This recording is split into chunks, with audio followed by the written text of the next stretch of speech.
The seahorse, fragile, mysterious, slave to the slightest current. A fish with the head of a horse, the tail of a monkey, the eyes of a chameleon. A paradox of evolution. We are its greatest devotees, and yet its most voracious predator.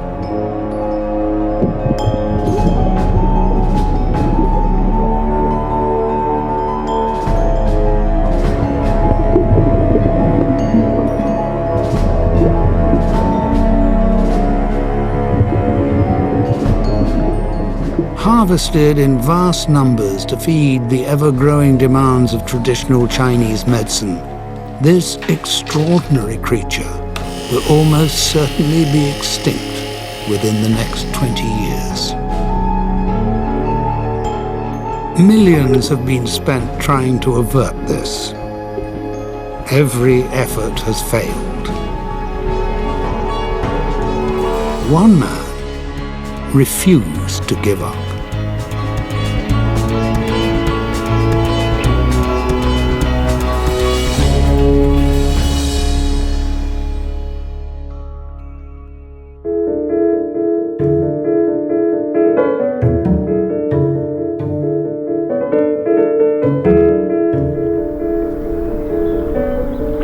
In 2001, after 9 years working as a marine biologist in Asia, West Africa, and the Galapagos Islands, Keelan Doyle came home to save a species from extinction. A species he'd been obsessed with for most of his life. It was nearly 20 years ago that I had my first pair of seahorses, and I never forget the excitement, and that excitement is never gone.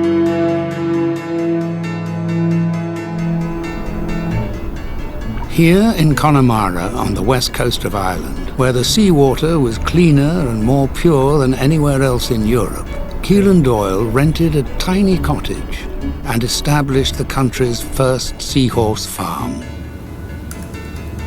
The cottage was an old fishing cottage in Connemara, an old damp building that, in one way was ideal because it became our sort of facility, it became our breeding room, it became our laboratory, it was our house. I mean, we did everything in this place. Freezing, cold, damp. When Keelan came to me all those years ago and we gave him his early seahorses, I really did think to myself what a real uphill struggle he was going to have. Having worked with seahorses for many years myself, I knew how difficult it was to actually breed seahorses.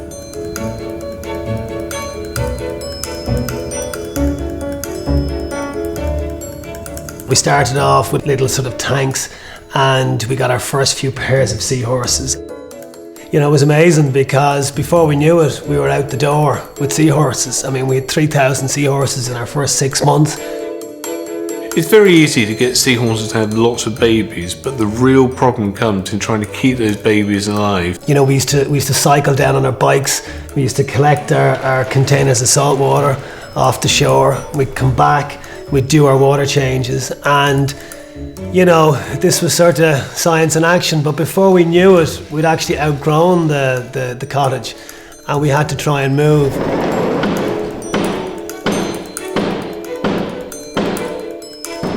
We moved to a university facility, which was only a couple of miles down the road, which was large scale. We could look at big quantities because you have to be realistic. If you want to try and save seahorses, you have to do this on a mass scale. You're talking huge quantities.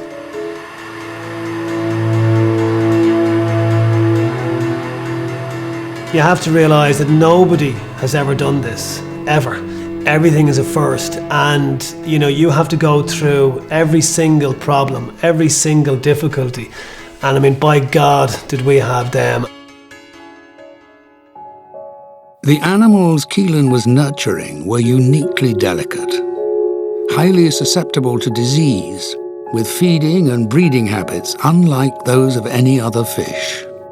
The seahorses are famous for one thing in particular, and that's the males actually getting pregnant.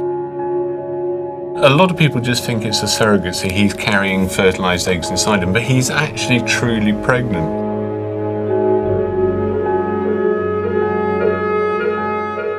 Every day, just after dawn, a seahorse pair will dance to reaffirm their bond, rising together intertwined in the water column. If the male is receptive, his mate will insert an ovipositor, effectively a female penis, into his abdominal pouch, and there she'll deposit her eggs. With their dance at an end, the male will drop down, wriggling to embed the fertilized eggs into the placental lining of his pouch.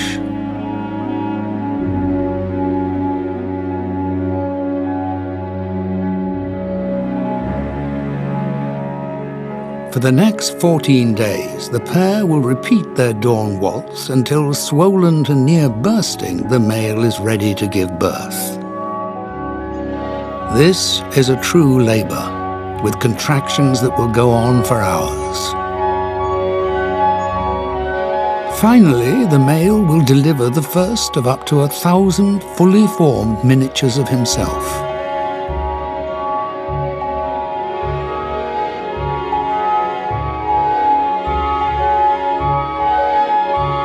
In the wild, perhaps one will survive to adulthood.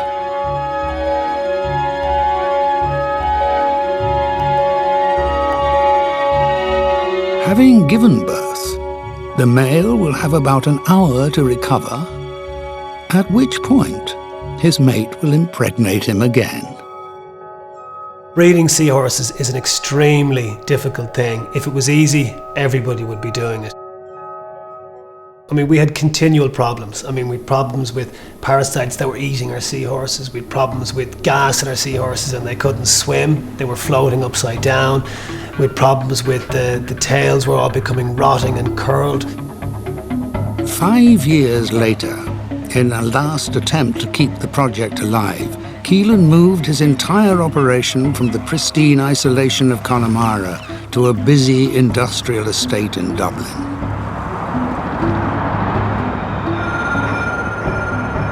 You know, this was a huge new challenge because, you know, it was completely different culture techniques and culture environment. You know, for example, we used natural seawater down west, and now we were using makeup seawater. It was Dublin tap water with artificial salt added in. Would it work or would it not work? The only way for Keelan to fund the project would be to diversify. And so he established a new business, Seahorse Aquariums, applying his skill as a marine biologist to importing and selling tropical fish, reinvesting the profits into research. By 2010, he'd perfected a feeding and breeding system which, in theory, would work just as well at an industrial level, producing not hundreds, but millions of farmed seahorses. We've done the first part of the dream. The first part was to try and grow seahorses, supply them to the aquarium market so they wouldn't have to be taken from the wild. You know, and it's great to have done that, but there's a much bigger picture out there, and that's Chinese medicine. That's what's consuming, you know, 40 million seahorses a year. That's the market we now have to try and take on. The challenge Keelan had set himself was immense. The seahorse is one of the most sought after and widely used ingredients in Chinese medicine. The Chinese use seahorses for lots of different things, from cures of baldness, menstrual problems, sore throats, kidney problems, all the rest of it. And there is actually no scientific evidence to show that any of this actually works. But the believing in it actually happening is why the seahorses are so threatened. Every year, China, Hong Kong and Taiwan consume an estimated 16 tons of dried seahorse in remedies that are as familiar and trusted as paracetamol is in the West.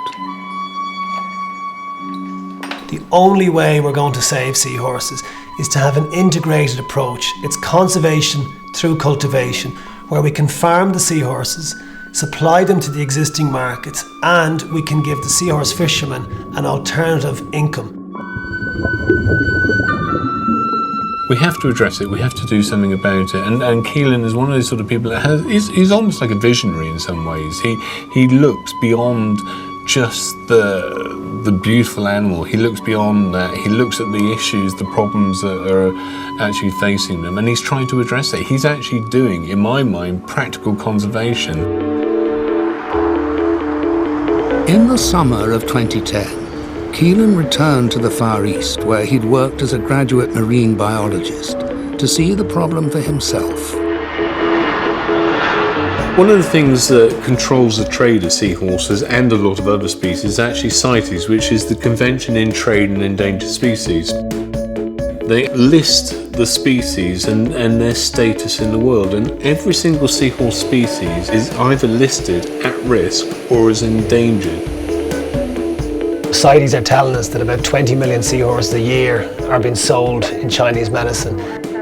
You know, I have a gut feeling that there's actually an awful lot more seahorses being sold. Jakarta, capital of Indonesia. Country of 240 million people, a fifth of whom live below the poverty line. Here, on the islands of the archipelago, whole communities depend on seahorse fishing to survive. Indonesia is the biggest exporter of seahorses in the world. I mean, it's the place in the world where seahorses are fished and exported. You know, so it's the most important place to go and visit. The floating village of Harapan Jaya in Lampung province is home to 150 families, all largely dependent on an increasingly meager catch of a few seahorses per day.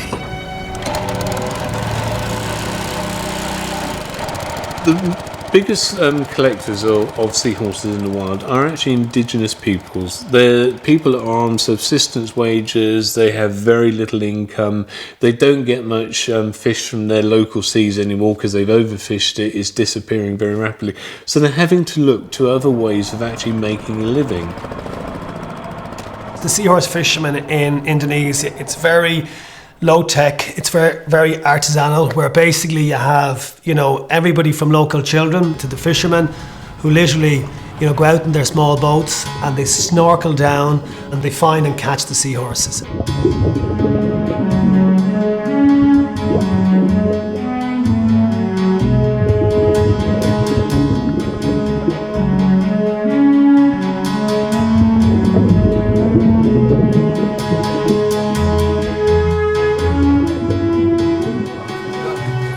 The catch is either sold live to the aquarium trade or dried in the sun and supplied as a raw ingredient for the traditional Chinese medicine industry. These hanging carcasses are a common sight, but every year there are fewer of the grisly trophies on show. Sugong, the local agent, has begun to despair of the dwindling trade. Ya posisi ya rata-rata umumnya 5-6 ekor. Some of them catch seahorse 4 or 5 or 8 seahorses per day. It's starting from the 2005 they get less seahorses. Right now sometimes they can't even catch any seahorses. You know, these people don't have bank accounts. I mean, they have no monies, no savings, no nothings. They live in sort of wooden shacks that are perched on stilts on the oceans. I mean, these were the very shacks that were wiped away in tsunamis and that. So they're hugely, you know, susceptible to, you know, income and money changes. And they're completely dependent on the seahorse. Halo, Mas Sugeng. Those guys don't get much money for those seahorses at all. They get pence, literally just a few pence or cents. It's the middlemen then make lots of money. They've gone around to all the villages, they've paid a few pennies for these seahorses, and then they sell them on to the markets, and they're selling them on for 100, 200, 300 times more what the subsistent fishermen actually got paid for it. So the local people are depleting their own stocks, they're depleting their own environment and degrading their environment so that other people can get incredibly rich.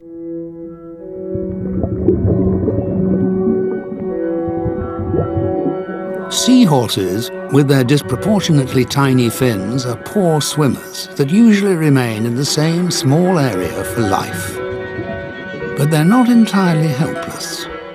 The independently moving eyes, like those of the chameleon, rotate 360 degrees, allowing them to spot prey and predator alike.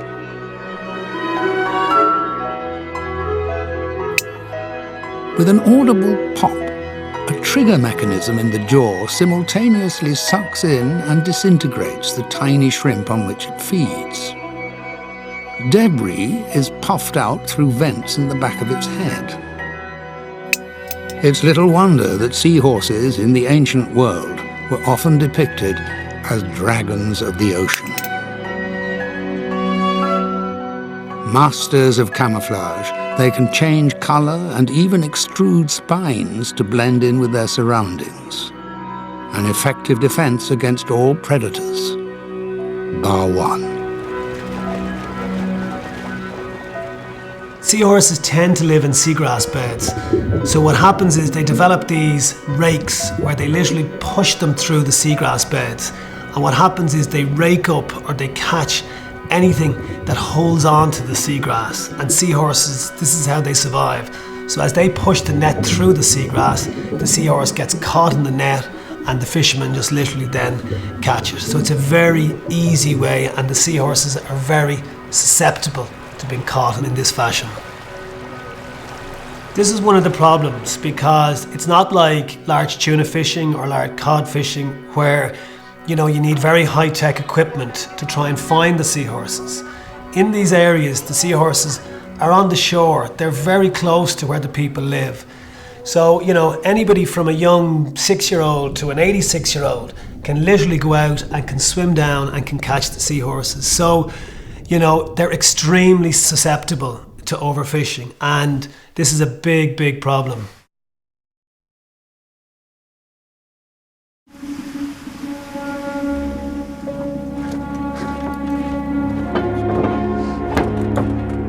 Hello. Jalan, Ringung ya? We got the Ringgong, yeah? For Kudalao. Thank you. Probably nearly 10 years since I've dived in these waters, in this area. And I mean, when I was here, say 9-10 years ago, I mean, it was fairly easy to find a seahorse.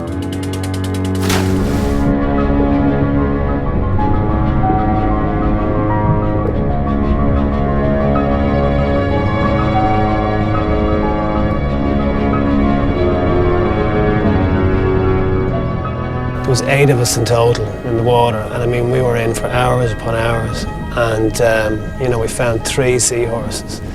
I mean, I was just shocked. I mean, it's just to me amazing in such a short space of time that you can have such a significant effect on their population. I mean, bearing in mind, seahorses have been here for like over 40 million years, so they've survived and thrived in these waters.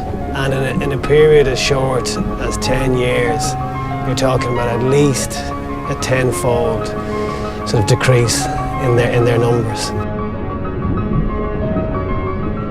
I mean, it's extremely difficult to guesstimate how many seahorses are in the world, how many seahorses are being fished, and how the population has been wiped out.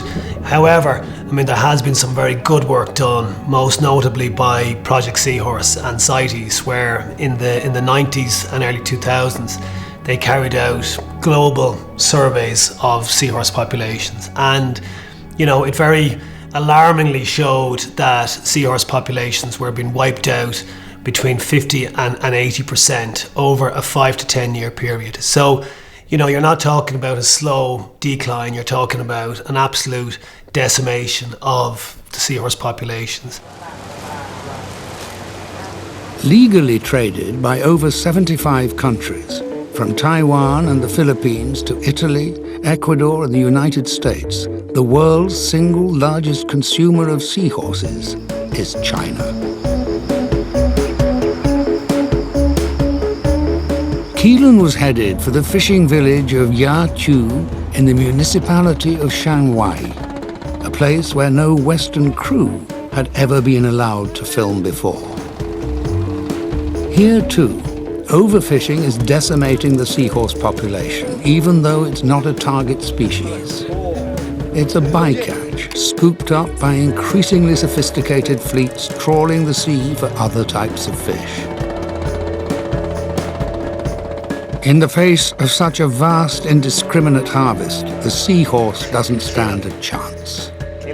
The fishermen don't actually go out to try and fish for seahorses. They catch it as bycatch, and he goes to the different fishermen and buys it off them. Exactly. And do they find that the numbers of seahorse in the wild are going down? Is it getting more difficult to catch the seahorses? When he was young, he knows that there's lots of seahorse when he was a child. But when he grew up, he found that the number of seahorses is dropping and dropping. So it's dropping very quickly? Yeah, quickly. Wow. Each year they got 2 months, there is non-fishing period. So maybe he thinks that during this 2-month period, all the seahorse can be, grow up there. It's a pity that the 2 months wasn't now, because, I mean, don't say this to him, but I mean, it's in the middle of the breeding season at the moment, and I can tell this because every male is pregnant, and every single female is releasing eggs. That's what the red is. So if they didn't fish, even for a short time at the moment, even if they did something like, put the pregnant males back in, all their babies would be born, and at least that would do something, a huge thing, to help save them, because all of them babies would be out in the wild, and they'd be able to catch them next year.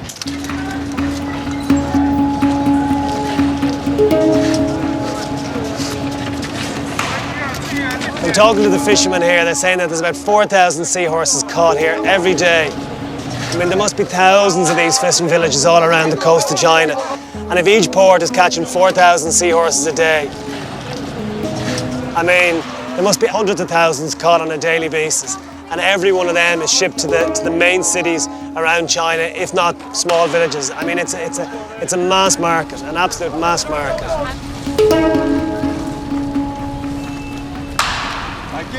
The seahorses caught here are not recorded in official tallies. The true impact of the bycatch may never be known. One thing, however, is sure. CITES' official figure of 20 million seahorses caught every year is a mere fraction of the true total. What happens if they all go? They also think that it can't be catch all because the sea is so big, so huge. So it should be something left. There'll always be something left. Like most species hunted to extinction by man, the illusion of an inexhaustible supply invariably persists right to the end. 60 kilometers inland is Puning, a city of around 500,000 people with a thriving traditional Chinese medicine market. This is where most of the seahorses caught at the coast invariably end up. Look at the size.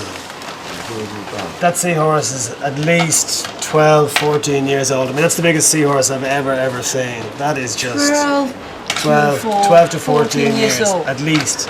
And I mean, you have to imagine that they shrink, that maybe they shrink about a third their size when they dry. So I mean, that seahorse would have been about that size live. He said that is male.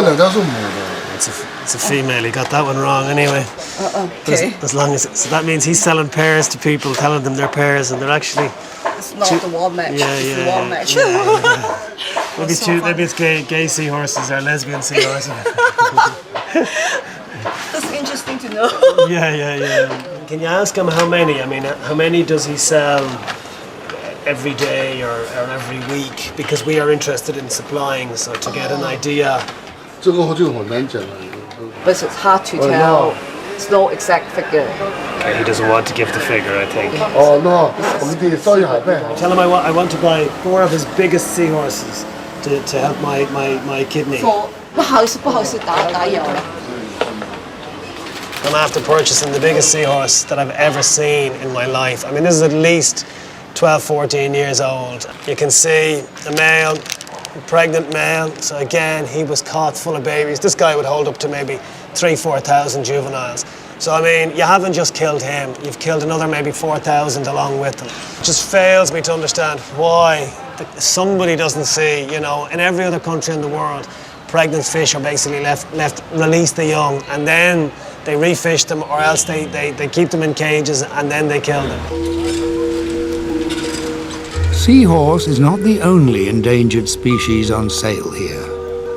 Everything from rare fungi to shark fin, otter cervix and deer antler is sold dry before being ground to powder and boiled for medicinal potions and soups.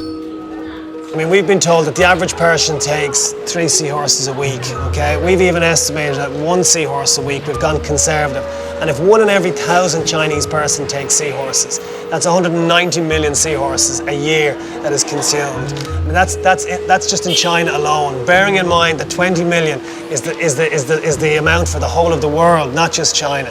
So whatever the figure is, I mean, we're not going to be able to tell exactly, but the current figure is massively underestimated. In the last 10 to 15 years, the demand for seahorses has increased exponentially due largely to the boom in China's economy. Today, the seahorse is no longer, as it once was, a luxury enjoyed only by the rich. Traditional medicine is a familiar, practical aspect of everyday life for millions of Chinese people, and it's been that way for many centuries. TCM has been existed for more than 4,000 years. In China, we call it a national heritage. Okay, so it's all part of the Chinese culture, you know, the life of the people. Now, it's very hard to explain Chinese medicine in simple words, but the terms like yin-yang, you know, they works on the harmony. Okay, that's why, you know, the CM principles, the Chinese medicine principles, work on the restoration of your body state, you know, to harmony. Seahorses are the #1 ingredient, along with ginseng, in Chinese medicine. I mean, it's revered above any other ingredient.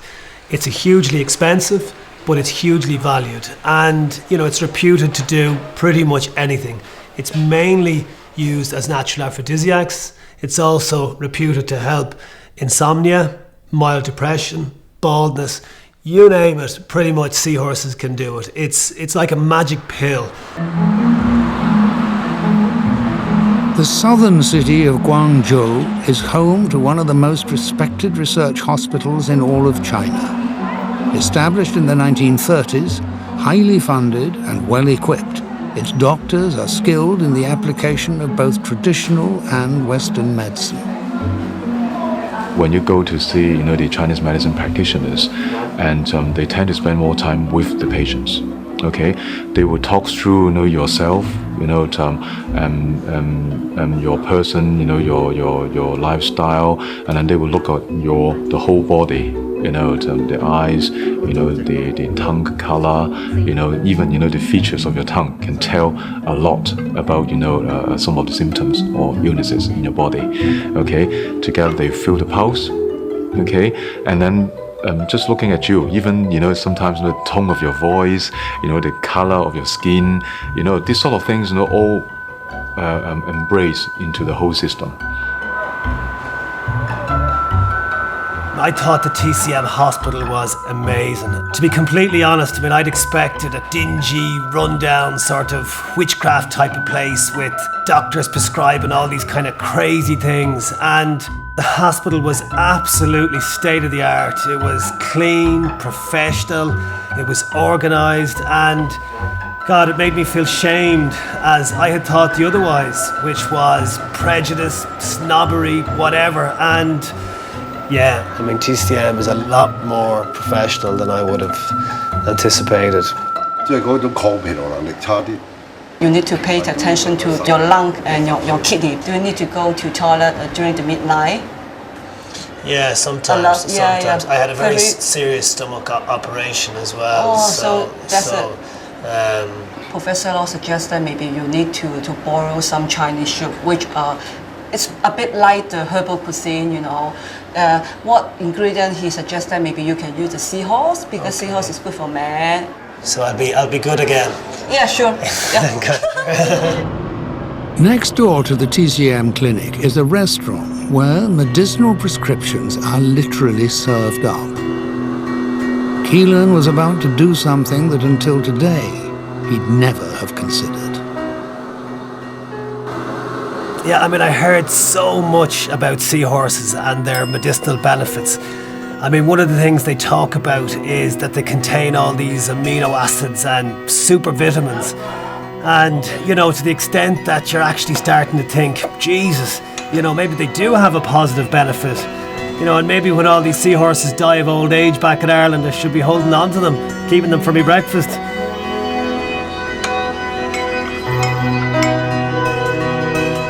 What can I say? 15 years basically breeding these guys. These are my babies, you know. I've always said I would never ever eat them. And being honest, I'm kind of half curious. So, first time. Yeah.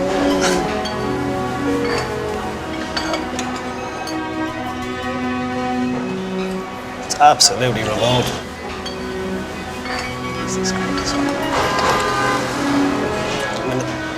Everybody's watching, so I'm trying to not look like it's absolutely horrible. Are you alright? Just calm down. Jesus, I think it's giving me problems. If he's right, we'll be in good form tonight. Then we'll be full of beans, as they say back home tonight. Remember, don't give me any call or don't ask me to go out tonight. All right, okay. I have another date dating tonight. Have you? Okay, I won't ring you in the night. I mean, I don't regret that I ate it. I mean, I really don't. I think it's something that it's opened my mind to their culture, to understand, you know, why they take it and to understand the ways to try and solve the problem. And I think if I didn't try it, that, you know, it wouldn't have helped me look at the full picture and that.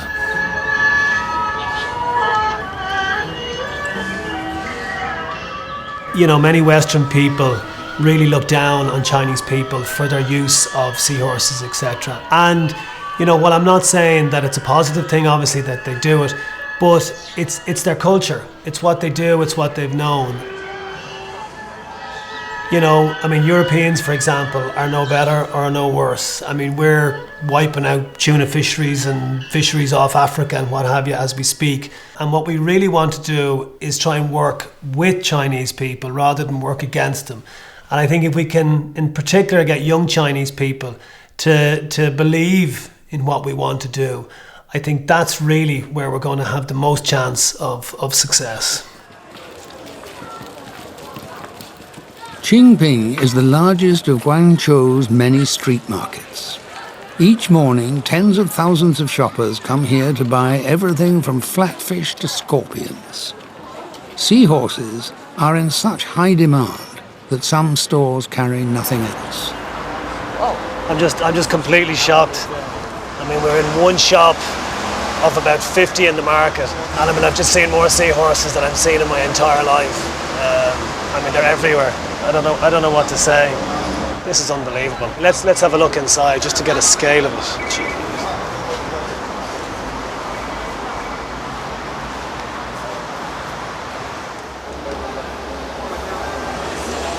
Well, you can see the female with the red eggs. So she was ready to transfer eggs to the male. And that's him with the red pouch, so he had the juveniles in the pouch.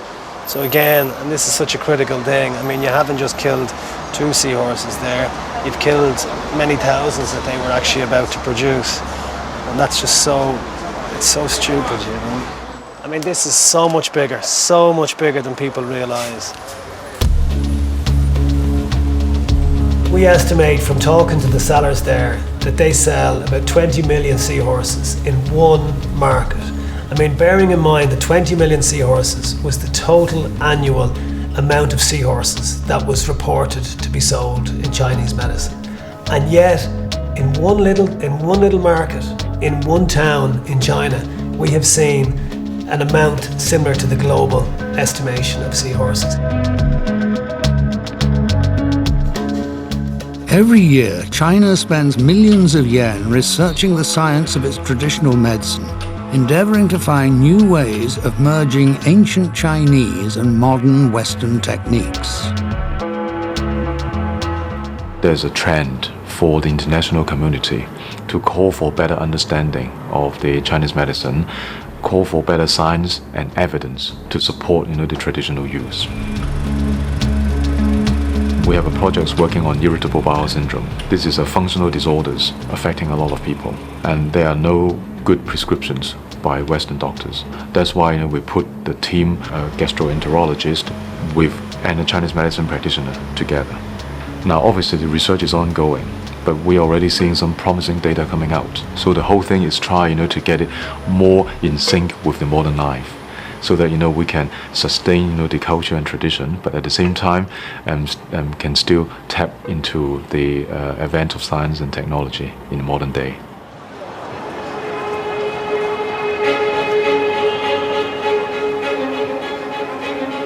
Modern China is vastly more prosperous and consumerist than it was when the economy first began to expand in the 1980s. Today's busy young professionals don't want to waste time making soups and potions. They want convenience. And what could be more convenient than a pill? The problem with the tablet form is that now any seahorse can be used to make the tablets. So the ones that were basically traditionally left behind, which was the small baby seahorses, which was the upcoming breeding population, they're now being taken. So basically everything is used, and from a conservation stroke extinction perspective, I mean that's an absolute disaster waiting to happen. The processing of seahorses into pills is one of the most closely guarded secrets of traditional Chinese medicine. Raw materials, of which seahorses are only one, are supplied by hundreds of small processing plants, each grinding and shipping one or two specific ingredients. The precise formula and final manufacture of the pills is a secret confined to a centralized mother factory. We're outside the mother factory. You can see the reflection behind me. This is the final destination where all the ingredients end up, where the final pills, if you like, are made. They're not letting us in, and again, I think that's part of the whole sort of secretive process. But even just to be outside it and get a feel for it, and even just to see the scale of it. The Natural Blue International Health Product Company in Guangzhou is one of many plants where seahorses are washed, dismembered, and ground to powder. This was the first time a Western film crew had ever set foot inside. For the sales, is this the sales office? Yeah. And selling to where? Selling within China or? 咁佢你哋會通常啲嘢係賣去邊頭多啊？ Hospital. Mainly for the TCM hospital, they're selling the products. Okay. Yeah. Okay. He was given access to areas that normally conservationists, environmentalists wouldn't get into, because there is this closed wall. They don't want to divulge information, they don't want to share stuff like that. But because Keelan is showing a potential solution to this problem, he's had unparalleled access that you couldn't hope to actually get. So he's seen what the true story is. The true story is it's devastation.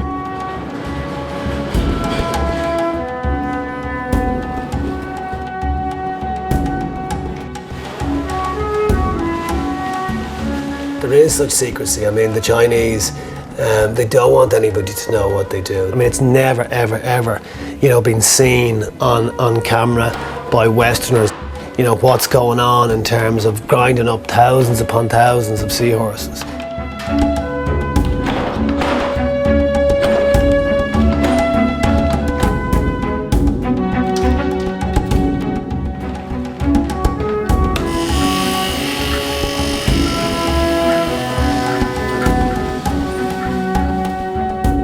I mean, what was critical really was to find out, I mean, would they actually accept a farmed product?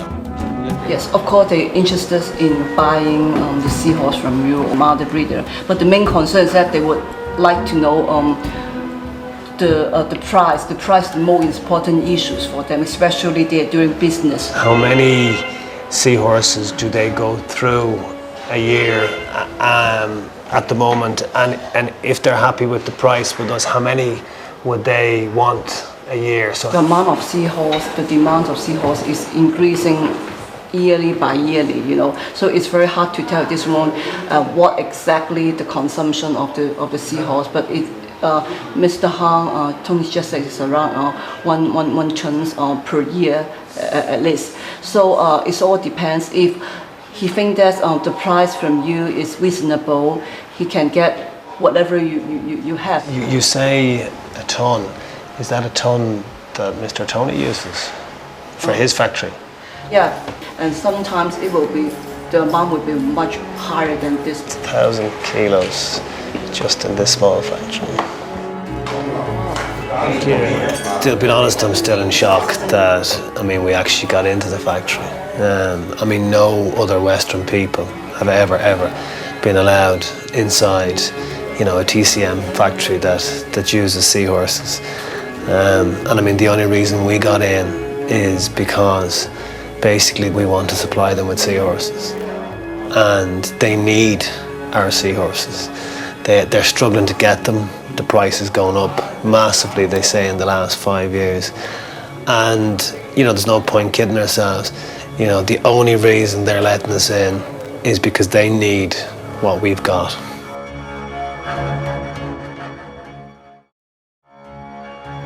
It's clear that captive breeding on an industrial scale is the seahorse's only hope of survival. China already produces 2/3 of the world's farmed fish. The coastline is dotted with floating atolls, self-contained fishing communities to whom this kind of organized aquaculture has been a way of life for generations. It's actually incredible that the Chinese have never been successful with seahorses. I mean, they're so fantastic at aquaculture and multiple breedings and stuff. I mean, when you look at what they've managed to achieve, I mean, this is like a floating city. It's floating fish farms with streets, with, like, you know, it's literally like a city. And, you know, God, when you see what they've managed to achieve here, I mean, how have they not managed to farm seahorses? For years, it was rumored that the Chinese government had made concerted and heavily funded efforts to farm seahorses on an industrial scale. The rumors, as Keelan eventually found out, were true. We'd heard that there was a seahorse farm. We heard that the Chinese government had one big attempt at seahorse cultivation. And I mean, we tried for literally 2 weeks to try and find this. And I mean, the Chinese didn't want us to see it because they didn't want to be seen to have failed to cultivate seahorses. It was by bribing our way in, basically, that we managed to get in to see the seahorse farm.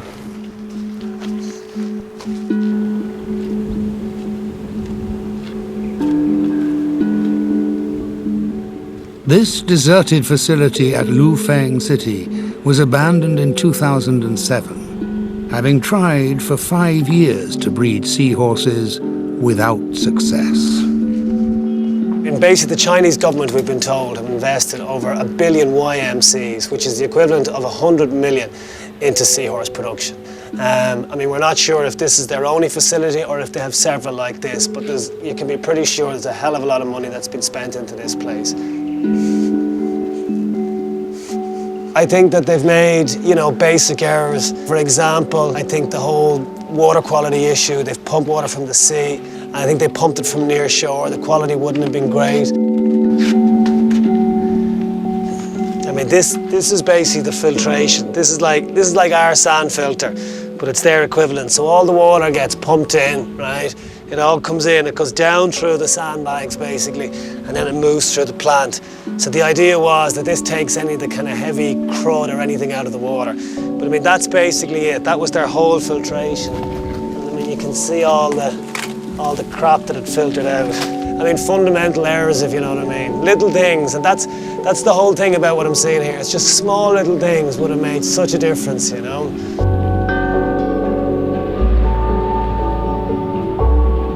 It's the scale. It's just phenomenal. I mean, it's tank upon tank, row upon row. Really, this is where it's going. If you're going to save seahorses, this is the scale. It's simple. It's basic. It's mass production. The potential for this site here, I mean, you're talking millions upon millions of seahorses. I mean, I reckon you could potentially produce China's demand, you know, in one, maybe two of these sites. You really could, you know. Nobody but nobody can understand when you've dedicated your life to something, as I have, and when you've worked and you've slogged and you've failed more often than you've succeeded. And I mean, that's the way it has been for me. It looks great on the outside when you've grown seahorses, but I mean, nobody knows how many days, nights, weeks, you know, that we failed trying to get it to the stage, and we're still trying to get it to a stage. You know, and I mean, they've been trying this since 1957. This isn't today or tomorrow. I mean, they, above anybody, know the value of the seahorse. They know, you know, the financial gain, and you know, and they failed. They failed miserably as far as this facility is concerned.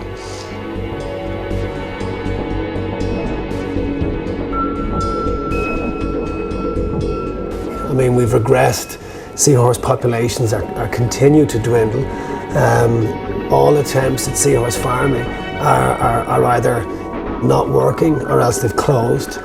And, you know, I think for me personally that it's now given me a focus that I know what has to be done, and, you know, and I know what I want to do.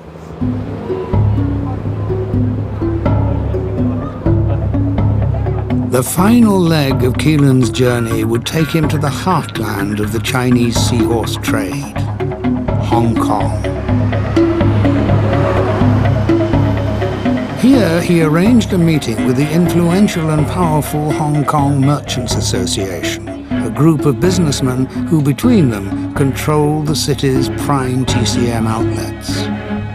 If Keelan could make an impression, his link to the Chinese seahorse market would be secured.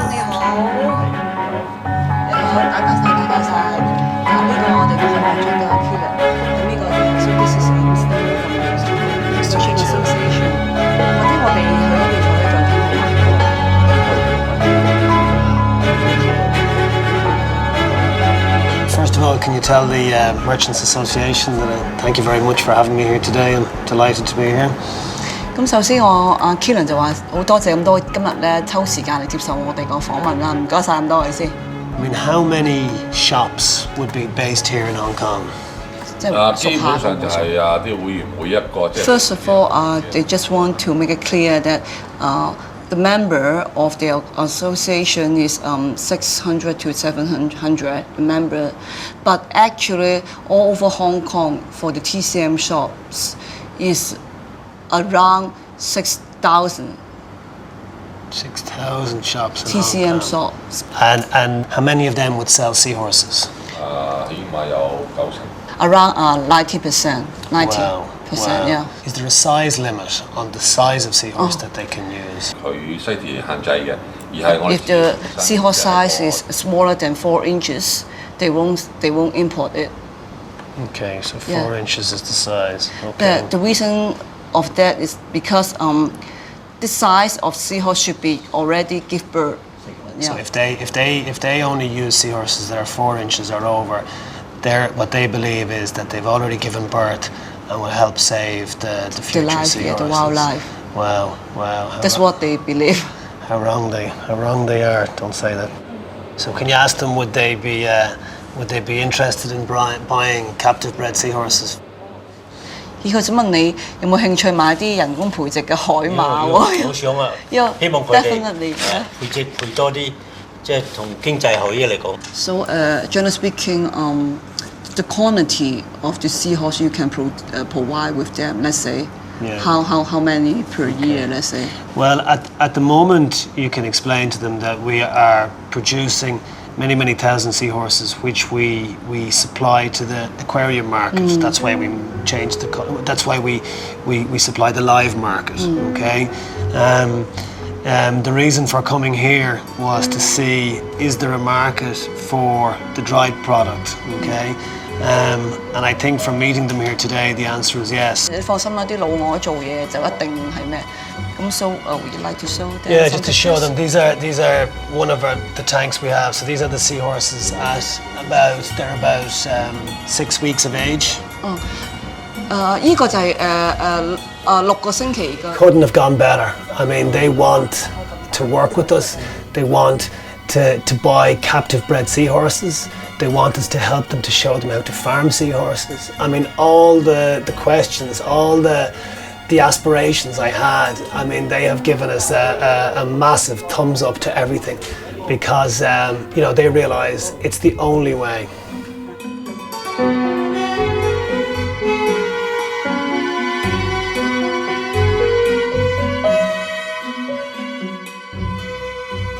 I think, I mean, what China has done to me, it's a wakening call. I've seen firsthand what's happening, and you know, it's given me the biggest kick up the pants that I've ever had in my life.